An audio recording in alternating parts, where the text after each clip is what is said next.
Wearing my Outlander shirt because feeling those Outlander vibes right now because they just announced that season 3 is coming back in September and I'm so excited. They announced the date, I think it's like September 10th, September 3rd, something like that. Hey everyone, it's Amber and today I'm going to be doing a list of my top 5 favorite books of 2017 so far. We're halfway through the year about, and I have read 26 books, I want to say. It was actually kind of hard for me to find like favorites out of this batch of books because a lot of these books I've read this year were for school, so that made it kind of difficult to figure out what books are my favorites because obviously those aren't really my favorites because they were for school, they were like required reading. And then some of the books that I read this year I kind of forget what happened, so I feel like I can't count it as my favorite if I forgot what happened. They are in order of least favorite to favorite, so I was able to put them in an order and get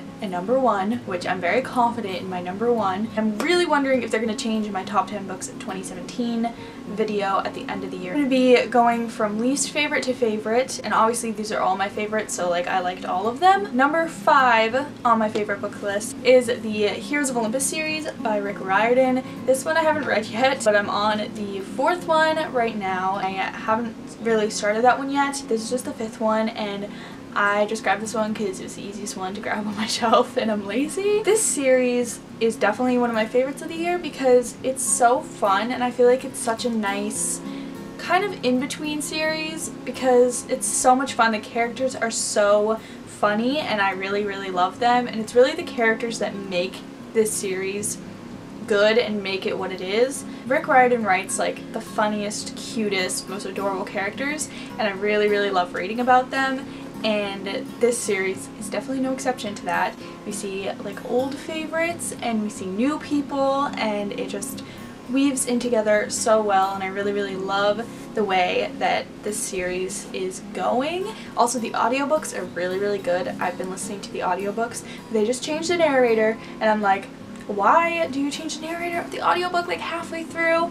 It's like so frustrating because I really liked the old narrator and now they changed it and now I'm upset. I actually just switched number 3 and number 4 and I keep switching them around, so these ones kind of go hand in hand, but I think this is where I'm going to keep them for the video. But my number 4 book of the year is A Court of Wings and Ruin by Sarah J. Maas, and I know you guys were expecting me to put this as number 1, but sadly it is not my number 1 favorite book. I enjoyed this book, but for some reason I have already kind of forgotten some of the things that happened in it. I remember enjoying it when I read it, but I kind of forgot a couple of the things that have happened in it. And also, it was not as good as the second book in the series, A Court of Mist and Fury, which I really don't think anything could measure up to that. It was really good and I enjoyed it, but it was not nearly as good as the second book, which I was really upset about. I really like all these characters and I liked all the new things that we got to see from all of them. And if you don't know, this is the 3rd and final book in the Court of Thorns and Roses series, which I highly recommend reading the series because it's a great trilogy, but they're making more books. Next book on my favorites list is one that I really loved and I highly recommend, and that is Caraval by Stephanie Garber. This book was so good. I'm not really that big into circus books, but this really isn't a circus book, but it's kind of themed that way with like carnival-esque type of feeling, and I haven't ever read anything like that before, and usually that's not one of the things that really intrigues me about books, but for some reason this one, I had it in one of my anticipated releases videos, and then I ended up buying it because look at the cover, it's beautiful, number 1, and number 2, I heard a lot of hype about it, so I was like, I need to read this and be in on the hype, and I ended up reading it like right when I bought it, and I read it and I loved this book. It was so good. All the twists and turns just had me on the edge of my seat, and I was like stayed up really late reading this book because I just could not stop reading it.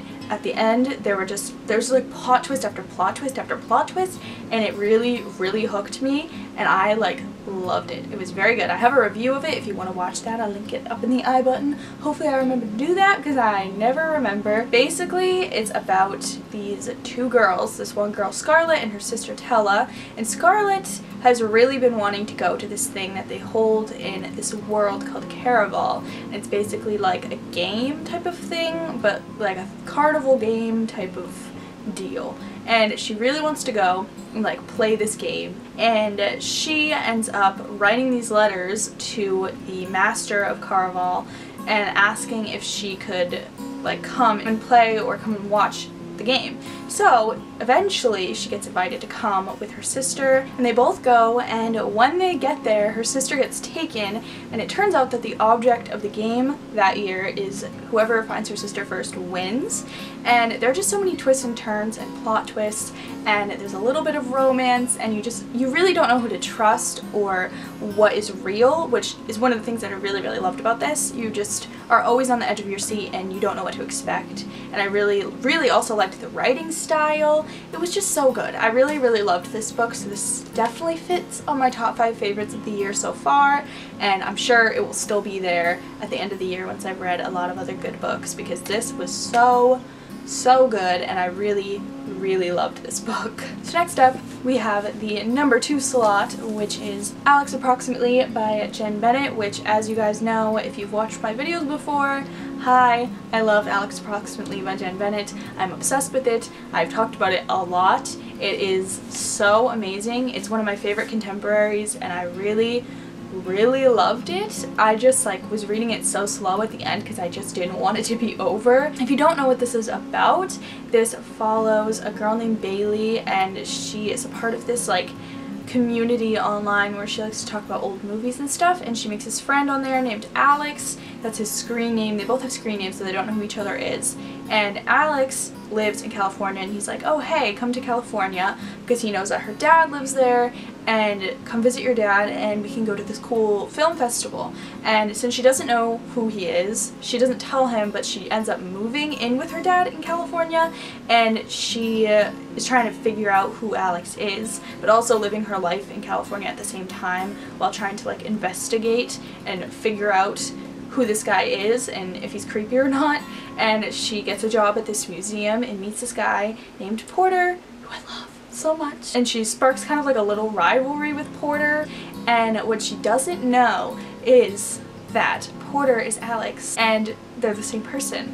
And he doesn't know that she is her online screen name either. So it's just about their story, and it's just so cute. And I love it, and it's set in California. And I don't really like contemporary, so you know if a contemporary is on this list, it's gotta be a good contemporary. Next on my list I have my number 1 book so far this year, which I have to give the spot to a book that I read very recently, which is The Raven Boys by Maggie Stiefvater. This book is just amazing. I did not think that I would like this book that much, and I read it last year. I read it in July. I thought it was okay, but I didn't like love it. 2 weeks ago I decided, I was just staring at my shelf and I was like, I really want to read the second book in The Raven Boys and kind of give it another chance, and I decided to just pick this up and reread it randomly. I was like, I'll just read the first chapter, and then if I don't like it I'll just like watch spoilery reviews so that I can get back into the series. But no, I read this in a day.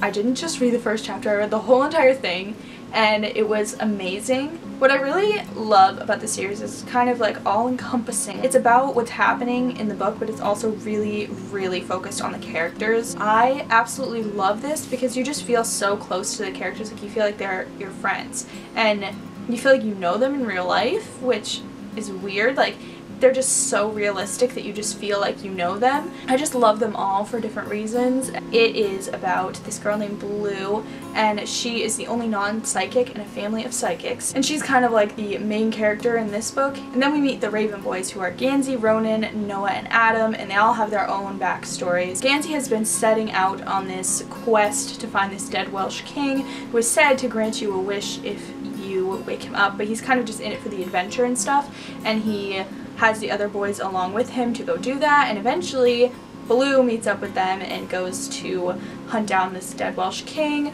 and it's about their adventures, and it's magical realism, so there's a lot of magical elements to it, and it's very whimsical and it's very, very good. I talk a lot more about it in my review. There's a non-spoilery section at the beginning, so you can watch that if you haven't read it, and also there's a spoilery section where I talk about all of my thoughts and feelings and my love for Gansey. Collectively as a series, it's my favorite book of the year so far, and I'm interested to see if anything beats it, because I really don't think it will, because I love these characters with all my heart. And I just did like a journal page on them and like an art piece and stuff. It's not often that I want to do that for a book. It's been a long time. Anyway, highly recommend this book. If you can't tell, I love it. Even if you don't like character-driven novels, definitely check this out, because I don't really read a lot of character-driven novels and I adore this one. So those are my top 5 books of 2017 so far. I am excited to see what other books I add to this list eventually. Well, it'll be top 10 once I add stuff to it, but let's see how these shift around, and it will be interesting to see if I find anything that I like better than some of the books on this list, and if some of them maybe get like bumped off or bumped down or moved around. We will see. So definitely let me know what you guys' top 5 books of 2017 so far are down below. I would definitely love to hear about that. That is about it for this video. So if you liked it, please feel free to give it a thumbs up, and you can also subscribe down below if you want to see more of my videos, and I'll see you all next time. Bye!